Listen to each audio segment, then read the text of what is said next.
The title of the work is I'm Just Like a Pile of Leaves, and it's a line in a poem by Frank O'Hara, and the poem is called Meditations in an Emergency.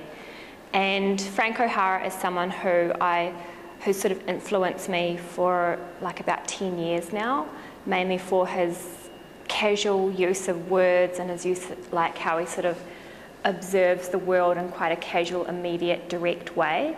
So it's not like a kind of convoluted, cryptic situation. His poetry, it's a very kind of like direct, a little bit funny, kind of quite spontaneous and quite energetic. And I think the title, I'm Just Like a Pile of Leaves, to me it was a little bit funny, but it also really linked in with this idea that one of the main features of the North Terrace was this huge oak tree above it. You know, there's the terrace of the art gallery, but then there's this, like, you know, 100-year-old oak right above it, that for the first time you're actually in quite close proximity to this tree, which is, you know, it's just now starting to get its leaves, and I think it's going to lose its leaves through the duration of the installation. So I kind of wanted to sort of incorporate that kind of physical aspect into the title too. Okay. I'm really interested in working outdoors and working in public spaces because I like it when the work that I make exists in conversation with the things around it. I find it quite hard when there's just a white room and I go in and there's nothing for me to work off. So I work quite site specifically and I work quite responsively. So I'm interested in going into off-sites or sites outside of galleries.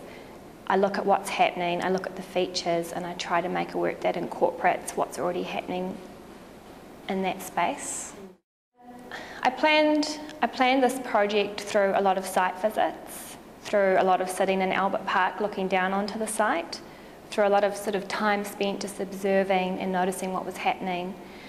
I then went away and brainstormed and did watercolours and sketches and just sort of really thought about the features that were the most interesting to me, and also what was a huge part of this project was the event of the building itself. So the fact that every time I visited this site, the North Terrace, even up until today, it's still a construction site, and I think that's really interesting. And I wanted to sort of work with this idea of completion and with the building itself as sort of part of the material of the work. Through observation of the site is really what guides me towards the work that I'll end up making. So it was quite big for me when I was going up to the North Terrace, and it's an interesting site because it's almost a dead end, but you go up there and you can see you've got views of the park, you've got views of the building, you can see yourself reflected into the building. There's this huge oak tree that you're kind of like right up against because of the height of the North Terrace.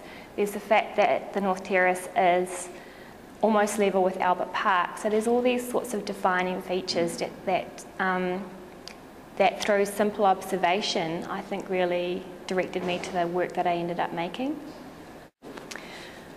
I wanted people to be able to see the work from Albert Park. I wanted the work to be discreet, but at the same time kind of like sneak into your peripheral vision. That's why the colour is really important. That's why the rope coming out of the North Terrace into the tree is really important. You can see this work from the stairs going down, but also just from the level of Albert Park itself, as well as from other parts of the gallery. I think the rope is a very small gesture, but it's quite a huge gesture. It's very high, it's all embracing, it's quite massive, and I think that because of the size of it, it actually, you can see it from a lot of different points of view from the gallery. When people see the work, when people come out onto the terrace for the first time, I think they're going to be struck by, in a way, the emptiness of the North Terrace as well as the fullness of the North Terrace.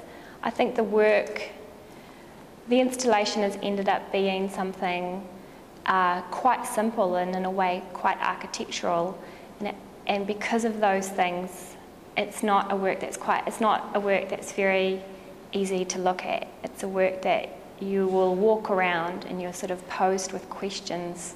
So whether you can walk over the concrete, where you walk around, how you interact with the whole entire space of the North Terrace. I think it's ended up being an incredibly spatial work, as well a work that you can't easily stand and look at. You have to really sort of interact with it, walk over it, be involved, and make those sorts of decisions yourself about how you're going to do that. I think everyone will do that quite differently.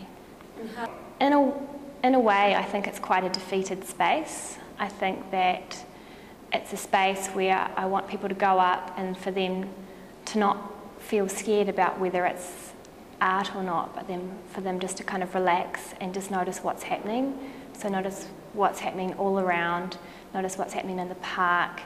I think because the work, you're physically standing on, you know, a majority of the work with that concrete ramp, I think it gives you a slightly different perspective of looking back into the building as well as looking out into the park and looking around. A lot of what I thought about for this work was how to pay attention and how to widen scope in a way. I think in a way, the three components of the work between the brick block wall, which is in quite a raw state, the concrete slab, which has been worked up but also left to be just a concrete ramp, and then with the rope coming out into the tree, they're all very simple components, but I think combined it gives you in a way it gives you a sort of an odd conversation with the physical environment and with the building. I think it's beautiful. I think the colour is definitely, the colour in a way I think it's quite bad taste, but I think it's also quite poetic and quite kind of, it's a very energetic slab of concrete, that one. I thought a lot about the colour for this work. I thought about the fact that I wanted it to be a warm colour, that I wanted it to draw your attention. So from Albert Park and from other points within the gallery, I wanted it to, I think if I'd worked in a cooler colour, it might have been less noticed. So I wanted a bright colour that at the same time, you know, was a little bit tacky too. Kind of bad taste, I'm not quite sure what I mean. I didn't want it to be too straightforward. I wanted the colour to kind of complicate the situation. And because it's such a bright, intense red, it's not a colour that you would see out on the street. You don't see footpaths that colour. You don't see people's driveways in suburbia that colour. Yet a lot of people do sort of work with coloured concrete. I wanted to intensify it to the point where it did become unusual, or there was some dislocation within the colour itself. I've inserted into the concrete rocks that I've made, pebbles that I've made, small bronze and silver stones. I've made branches out of ceramic, I've made branches out of clay. There's also some imprints from feet and a finger and rope, and there's marks. There's mark making from the concrete making itself. There's also bottle caps. There's a few bits and pieces of crystal, and there's two crystals that I've used recently in a work in Germany, and I had them sent back, and they're two things that I already had, and I think they're quite special stones, and I wanted to use these in the concrete as well. I chose to make the rocks that I inserted into the concrete because I think a lot about the work is imitation.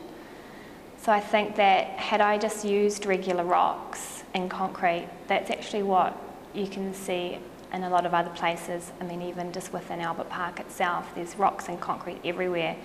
But I wanted it to be slightly I wanted it to be a step away from that, and I wanted it to be more about me. And I think a lot of the work is made, you know, the block walls and the rope, these are not things that I've made. Even the slab, I determined these things, but it was important for me that the concrete slab had a huge presence of me. And I made these rocks. I think they're quite odd, and they belong and they don't belong, and I think there's a bit of a difference there between just using a rock and making a rock. I think the fact that I've made it makes it slightly more curious when you're looking at them.